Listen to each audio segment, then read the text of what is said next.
Hello everyone, you are watching anime otaku. आज मैं आपको 10 डिटेल्स बताऊंगी जो आपने शायद डीमन स्लेयर देखते वक्त मिस कर दी होगी। खैर नहीं भी की होगी तो हमें बोलना है मिस किया है, क्योंकि हमें अपना टॉपिक कवर करना है।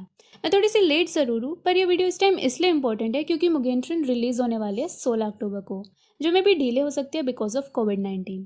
तो स्टार्ट करते हैं। Will we ever find?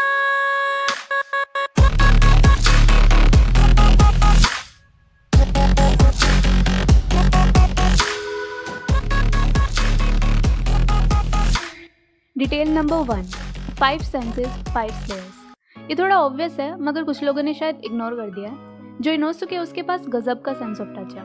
नाटामोगो वाली फाइट में इनोसुके ने अपनी super human sense of touch का यूज करके पूरी सराउंडिंग को एनालाइज कर लिया था। और जो अपना ज़ेनेत्सु है वो वैसे तो फट्टू है, मगर सोने के बाद तगड़ा हो जाता है। मैं एक बहुत इंपॉर्टेंट बात बता दूं जो आपको पूरी लाइफ में काम आएगी, कि जब भी कोई सोता है तो उसकी आंखें बंद हो जाती है, मतलब उसे कुछ दिखाई नहीं देता। और भाई ज़ेनेत्सु सोने के बाद बर्ज़र्क मोड में आता है। अब सब सासाकी कोजिरो तो है नहीं जो बिना सोने लड़ सके, मतलब ज़ेनेत्सु की सेंस ऑफ हियरिंग गजब की है, इतनी गजब की है कि वो लोगों की फीलिंग्स को भी सुन सकता है। और तांजीरो ब्रो की सेंस ऑफ स्मेल तो इतनी पावरफुल है कि वो अपनी स्वॉर्ड की मूवमेंट का पहले ही पता कर लेता है।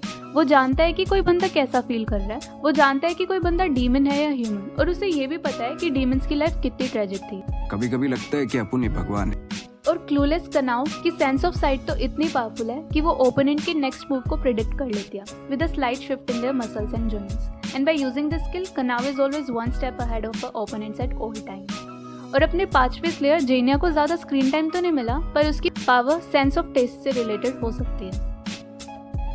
Detail number 2, Nezuko is actually super buff. Nezuko ने एक भी ह्यूमन को नहीं खाया। तांजीरो से खाने ही नहीं देता। भाई कुछ तो खाने दे, उसे भी भूख लगती है। तामायो ने कहा था कि ब्लड दे दे, तो एटलीस्ट वो तो दे। एनीवेज, नेजुको के लैक ऑफ न्यूट्रिएंट्स के चलते उसे कॉन्स्टेंटली सोना पड़ता है, और शो में वो 2 साल के लिए हाइबरनेशन में चली गई थी। नेजुको बाकी डीमन से काफ़ी अलग है और सुपर स्ट्रॉन्ग भी है। She is not physically strong but still can win most fights of strength. Detail number 3, Tanjiro's Hanafuda earrings. Tanjiro earrings पहनता है, पैट सेंस ऑफ फैशन, मगर क्या कर सकता है। जब सस्ता माइकल जैक्सन एके मुजान की बेत्सुजी ने तांजीरो को टोक्यो में देखा था, तो उसने तांजीरो के इयररिंग्स देखने के बाद अपने 2 डीमंस को तांजीरो को मारने के लिए भेजा था।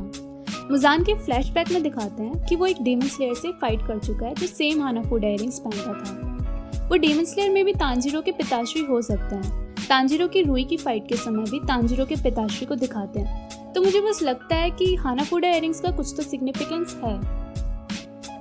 Detail number 4, Zenitsu ironically can't hear his own bird. Final selection exam के बाद सभी स्लेयर्स को एक मैसेंजर बर्ड दी थी। ज़ेनेत्सु को छोड़कर सभी को क्रो मिले थे और ज़ेनेत्सु को एक स्पैरो मिली थी।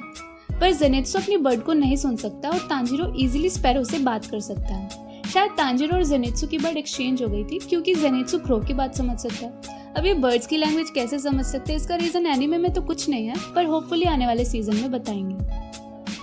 Detail number 5, Inosuke lived close to the final selection mountain. ऐसा शो में कभी बताया नहीं है, पर ये थ्योरी एक्सप्लेन करती है कि ये बंदा बिना किसी ट्रेनिंग के इतना पावरफुल कैसे हुआ।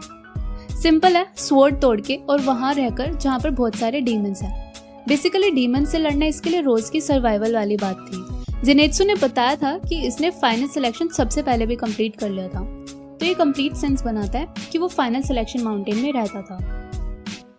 Detail number 6, don't call Muzan pale और डेड। देखो वो जैसा भी है काफी स्ट्रॉन्ग है, खतरनाक है, और जो भी उसके रास्ते में आता है उसे खत्म कर देता है। पर कभी उसे पेल मत कहना, वो ट्रिगर हो जाता है। तांजीरो से मिलने के बाद सस्ता माइकल 3 बेवड़ों से टकराता है, तो एक भोला डीमन उसे सॉरी बोलकर जा रहा होता है, पर उनमें से एक मुजान की स्किन पे कमेंट कर देता है और वो ट्रिगर हो जाता है और तीनों बेवड़ों को बिना किसी हेजिटेशन के मार देता है। Detail number 7, only demons with unlimited potential can become one of the 12 किजुकी।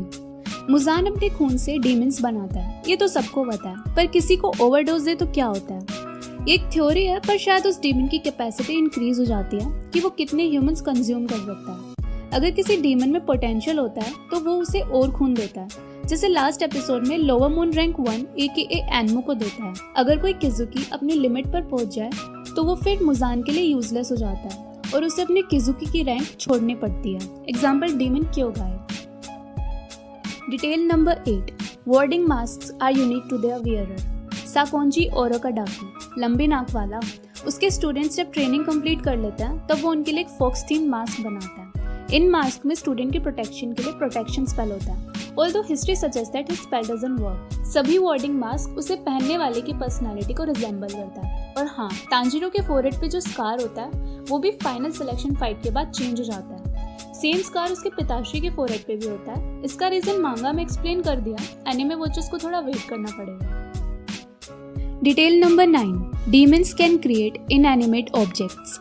हमें पता है कि सभी डीमन की एक स्पेशल ब्लड डीमन आर्ट होती है जिससे वो डिफरेंट मैजिक करते हैं और ऐसा करने के लिए वो खून का यूज करते हैं। पर लोग शायद ये इग्नोर कर रहे हैं, वो क्रिएशन मैजिक भी कर सकते हैं। जैसे क्योगाई ड्रम्स बनाता है, सासामारू तेमारी बुल्स बनाते हैं। और ये जैसे जैसे स्टोरी आगे चलती है तो डीमंस की पावर को एक्सप्लेन करना और भी कॉम्प्लिकेटेड हो जाता है।